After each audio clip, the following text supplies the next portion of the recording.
Good morning, students. Once again, I welcome you in your e-learning English class as we are reading our Flamingo chapter 4, The Rat Trap, and the last paragraph was He had run across so unexpectedly. So guys, अब तक की reading में हमने ये पढ़ा कि red trap seller एडला के कहने पर आयरन मास्टर के घर आ गया क्योंकि आयरन मास्टर को ये लगता है कि रेड ट्रैप सेलर उसका ओल्ड रेजिमेंटल कॉमरेड दोस्त है। ठीक है, तो जैसे हमारा रेड ट्रैप सेलर घर पे आया तो हमारा रेड ट्रैप सेलर के बारे में हमारा आयरन मास्टर अपनी बेटी से बात करता है। क्या कहता है? First of all we must see to it that he gets a little flash on his bones, he said to his daughter who was busy at the table. तो हमारे आयरन मास्टर की बेटी टेबल पर busy है, खाना वाना लगा रही है। तो हमारे आयरन मास्टर ने अपनी बेटी से बोला कि सबसे पहले तो हमें ये देखना है कि उसकी हड्डियों पर थोड़ा मांस आ जाए। Now here a little flash on his bones, ये एक फ्रेज है एक तरह से गाइस, जिसका मतलब ये है कि हमारा रेड ट्रैप सेलर फिजिकली इतना कमजोर है तो आयरन मास्टर ये चाहता है कि शायद उसको भरपेट खाना नहीं मिलता होगा, तो आयरन मास्टर भी ये चाहता है कि वो अच्छे से यहाँ पे रहे, खाए पिए और थोड़ी उसकी सेहत ठीक हो जाए। And then we must see that he gets something else to do than to run around the country selling red traps. साथ ही अपनी बात को थोड़ा सा और ऐड करके हमारा आयरन मास्टर बोलता है, उसके बाद हम लोगों को ये देखना होगा कि बजाय शहर शहर गली गली घूम घूम कर चूहेदानी बेचने की बजाय ये जो रेड ट्रैप सेलर है कॉमरेड मेरा, उसको कोई दूसरा काम दे दिया जाए ताकि वो कोई नया बिजनेस शुरू कर सके। It is queer that things have gone downhill with him as badly as that, said the daughter. अब अपने पापा की ये सब बातें सुनकर हमारी एडला जवाब देती है। वो कहते it is queer, queer word stand for strange, that things have gone downhill, कि पापा कितनी अजीब बात है कि उसके साथ इतना बुरा हुआ। Last night I did not think there was anything about him to show that he had once been an educated man. और साथ साथ ये बात भी बोलती है कि कल रात को पापा, मैं सोच नहीं सकती थी उसकी हालत को देखकर, और उसको देखने के बाद मुझे एक बार भी ऐसा हल्का सा महसूस नहीं हुआ कि उसको देखने के बाद लग रहा हो कि वो कभी एक पढ़ा लिखा शिक्षित आदमी रहा होगा। मिंटू से यहाँ पर हमारी एडला को थोड़ा डाउट हो रहा है कि वो इलिटरेट है, यानी कि वो जो उसके पापा उसको समझ रहे हैं अपना दोस्त वो नहीं है। You must have patience my little girl, said the father. तो आयरन मास्टर ने अपनी बेटी को बोला कि मेरी प्यारी बच्ची, थोड़ा पेशेंस धैर्य, थोड़ा धीरज रखो।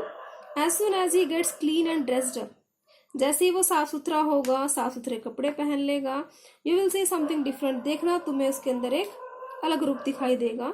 Last night he was naturally embarrassed, शर्मिंदा, नेचुरली स्वाभाविक, पिछली रात को स्वाभाविक है भी कि वो शर्मिंदा था। The tramp manners will fall away from him with the tramp clothes. Tramp word stand for आवारा, जो आवारा वाले तौर तरीके हैं, मैनर्स हैं, वो सारे के सारे फॉल अवे हो जाएंगे। फॉल अवे हो जाना, गो अवे, यानी कि दूर हट जाएंगे जैसे ही वो अपने उन आवारा वाले चिथड़े वाले कपड़ों को चेंज कर लेगा। Just as he said this the door open and the stranger entered. अभी आयरन मास्टर ने ये बोला ही था तभी दरवाजा खुला और कौन एंटर करता है? अजनबी। Yes, now he was truly clean, हाँ देखा जाए अब वो बिल्कुल साफ सुथरा था, वेल ड्रेस्ड है। द वैलेट हैड बेथ्ड हिम, नौकर ने उसको नहलाया। कट हिज हेयर, उसके बाल काटे, एंड शेव्ड हिम, उसकी दाढ़ी भी बनाई। More over he was dressed in a good looking, और देखा जाए तो उसने बड़ा सुंदर सूट पहना हुआ है। Moreover he was dressed in a good looking suit of clothes which belong to the iron master, और देखा जाए तो उसने बड़ा सुंदर सूट पहना हुआ है। वो सूट किससे बिलोंग करता है? आयरन मास्टर से, यानी कि आयरन मास्टर ने अपना न्यू वन प्यारा सा कोट उसको पहनने के लिए दिया। ही वोर अ वाइट शर्ट, उसने एक सफेद कमीज पहनी हुई है। And a starch collar, starch word stand for stiff, थोड़ा सा सख्त, उसने सफेद कमीज पहनी हुई है, कॉलर लगा रखा है कल्फ का, एंड वाइट शूज, और सफेद जूते पहन रखे हैं। But all this guest was now so well groomed, यद्यपि उसका जो अब गेस्ट है यानी कि हमारा रेड ट्रैप सेलर अब एक अच्छा आगंतुक, एक मेहमान लग रहा है। Iron master did not seem pleased, अब लग तो रहा है अच्छा, अच्छे कपड़े पहन रखे हैं, लेकिन उसको इस रूप में देखने के बाद हमारे आयरन मास्टर को खुशी नहीं हुई। He looked at him with puckered. Puckered word stand for wrinkled. Wrinkled यानी कि झुर्रियां पड़ जाना।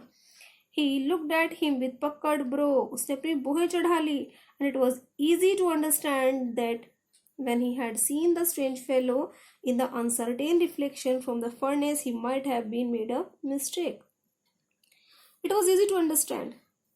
अब ये चीज आसान है समझना कि जब उसने इस अजनबी इंसान को, uncertain word stand for not clear, reflection उसका प्रतिबिंब, जो भी उसका रूप उसने फर्नेस के पास देखा, तो उससे बहुत बड़ी गलती हो गई। यानी कि रात को जब उसने रेड ट्रैप सेलर को देखा था भट्टी के पास, तो शायद हमारा आयरन मास्टर उसको पहचान नहीं सका। But that now when he stood there in broad daylight, it was impossible to mistake him for an old acquaintance. लेकिन अब जब वो उसको पूरे दिन की रोशनी में देख रहा है, it was impossible to mistake, तो गलती का होना सही नहीं, अब गलती नहीं होगी। तो उसको सही समझ आ गया कि ये जो रेड ट्रैप सेलर है वो उसका कोई पुराना दोस्त नहीं है। What does this mean? He thundered. Thunder करना, थोड़ा गुस्सा दिखाना, दहाड़ा गुस्से से। What does this mean? इसका मतलब क्या है? The stranger made no attempt to dissimulate. Dissimulate करना, हाइड करना। तो हमारे स्ट्रेंजर ने भी कुछ भी नहीं छिपाया, कुछ ऐसा अटेम्प्ट नहीं किया, कुछ भी ऐसा दिखाने की कोशिश नहीं की वो कुछ छिपा रहा है। He saw at once that the splendor had come to the end. Splendor word stand for here grandeur यानी कि शान। उसको लगा कि जो शान वो दिखा रहा था अब तक, वो सब एंड होने वाली है, वो सब खत्म होने वाली है। It is not my fault sir, बोलता है कि सर मेरी गलती थोड़ी ना है। आई नेवर प्रिटेंड, प्रिटेंड करना, दिखाना, मैंने बिल्कुल नहीं दर्शाया to be anything but a poor trader. मैंने तो ऐसा कुछ भी नहीं दिखाया, मैंने तो अपने आप को एक पूरा गरीब सा व्यापारी दिखाया था, फेरी करने वाला। And I played it, played करना, अपील करना, बेग करना, प्रार्थना करना। एंड मैंने आपसे रिक्वेस्ट भी की थी कि मुझे तो